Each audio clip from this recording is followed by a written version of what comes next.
Bonjour à tous, bienvenue dans cette nouvelle édition du journal de 8 Mont-Blanc. Nous sommes le mardi 12 février 2019. Voici les titres. La ministre de la Santé, Agnès Buzyn, a annoncé ce matin que 24 personnes ont bien été touchées par l'épidémie de rougeole depuis fin janvier dans la station savoyarde de Val Thorens. Nous ferons le point dans ce journal avec Sébastien Germain.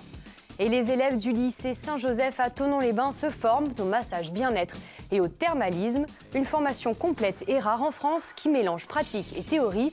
Le plus de la formation, un partenariat avec les Thermes d'Évian. Et avant de développer ces titres, une polémique autour d'Hervé Gaymard.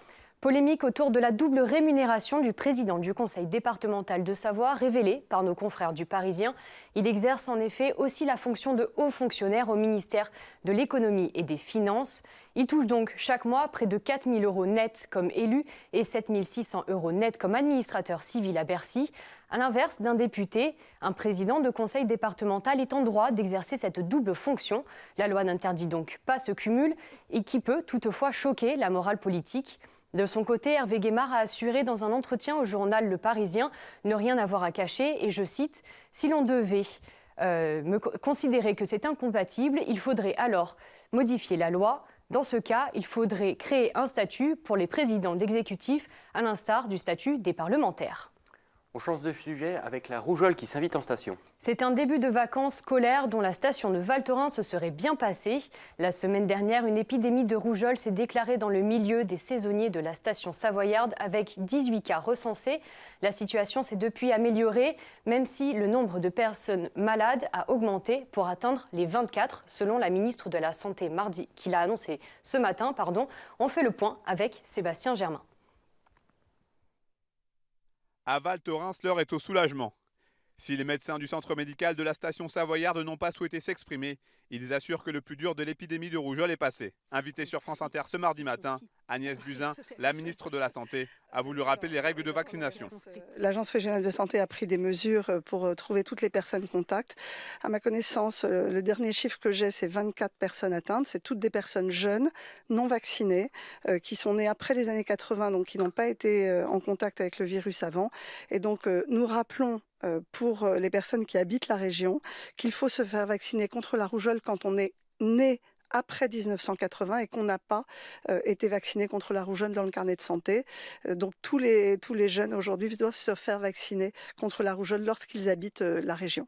Cette épidémie n'est pas propre à Val Thorens puisque la semaine dernière, un nourrisson de 5 mois a été hospitalisé au centre hospitalier Métropole Savoie de Chambéry. L'enfant se porte aujourd'hui bien mieux, mais le risque de nouvelle épidémie n'est pas à écarter.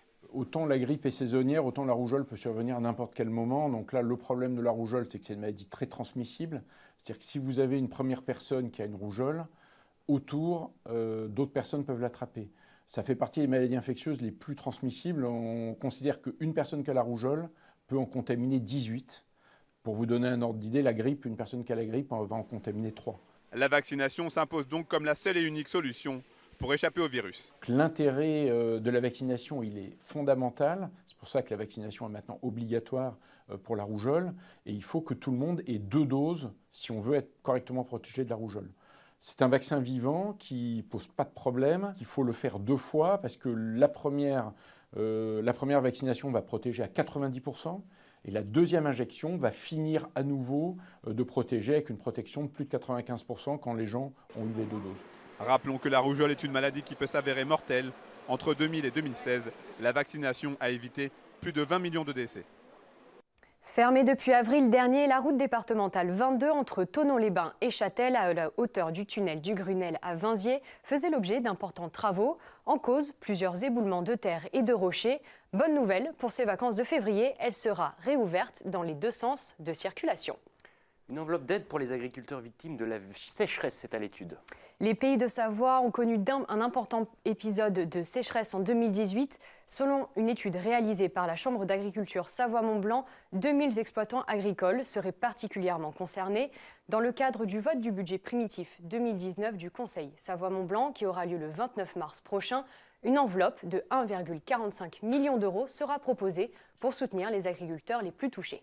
Et puis focus sur une entreprise de l'outdoor ce soir.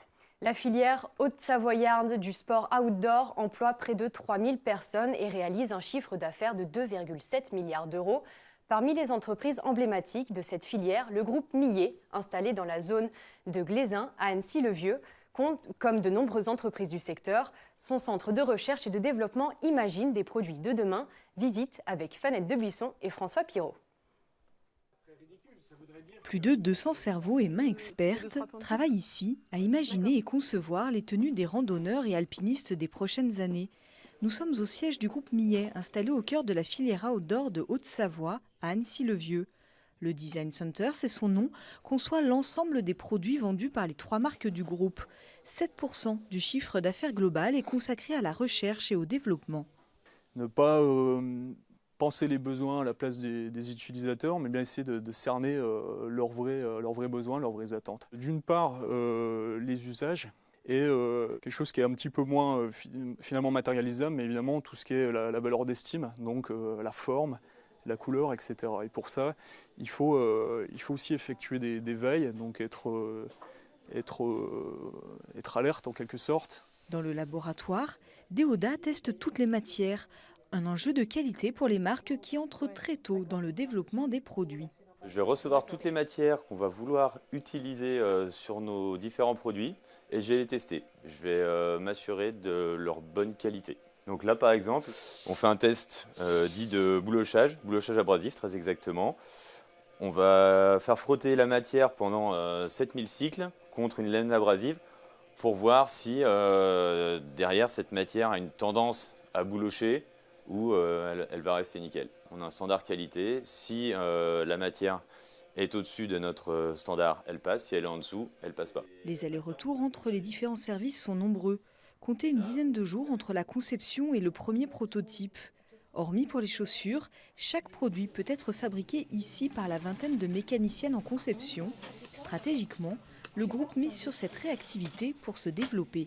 Aujourd'hui, nous réalisons 55% de notre chiffre d'affaires à l'international. Notre objectif à 3 ans étant d'atteindre 65%.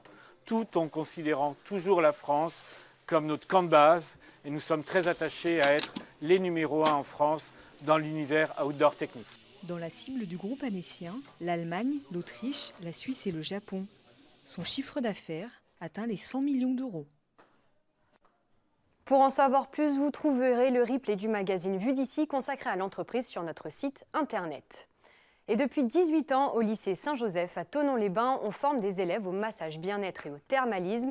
Une formation sur 1 an qui comprend 150 heures de cours et 150 heures de pratique.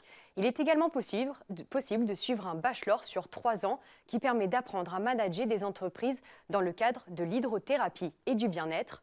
Seuls 2 cursus de ce type existent en France. Reportage de Juliette Vincent-Seigné. Cet après-midi, à l'école Saint-Joseph, c'est atelier massage. À tour de rôle, les élèves s'entraînent. Pendant 1 an, elles apprennent le métier du thermalisme et du bien-être. Là, je suis en train d'apprendre le massage relaxant. On est en train de faire des pétrissages au niveau des jambes. D'abord, il y a le huilage. Par la suite, on va faire le pétrissage. Des lissages. Ah oui, des lissages. Et par la suite, des pétrissages. Avant, je massais de façon amatrice, en quelque sorte, et j'avais pas autant de technique. En fait, je faisais, mais sans vraiment savoir ce qu'il fallait faire, alors que là, on connaît les muscles, les tensions. Et les élèves peuvent bien sûr compter sur les conseils de Catherine, leur formatrice. Là, tu perds à chaque fois, tu pinces comme ça, tu vois. Comment avoir une bonne main?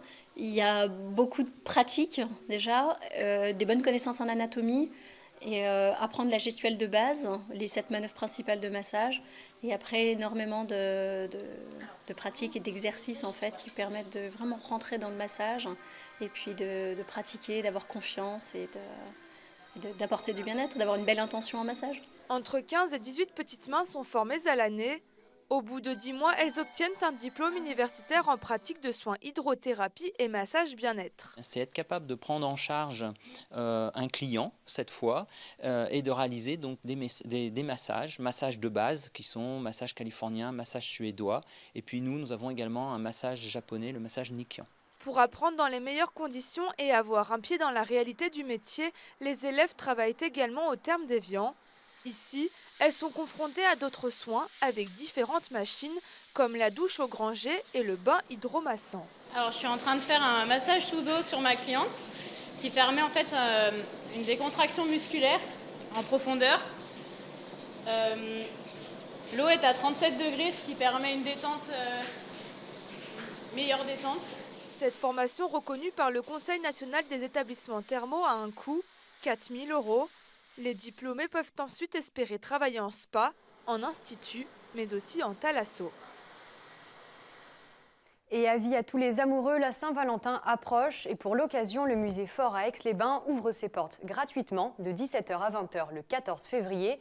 Vous pouvez poser devant la statue de Roméo et Juliette de Rodin. En revanche, si vous pensez que la Saint-Valentin est une fête commerciale, vous pouvez toujours profiter du reste du musée qui abrite la deuxième plus grande collection Rodin de France. Voilà, c'est déjà la fin de ce journal. Merci de l'avoir suivi. On se retrouve demain pour une nouvelle édition. D'ici là, passez une très bonne soirée. Manu, je te laisse conclure. Merci.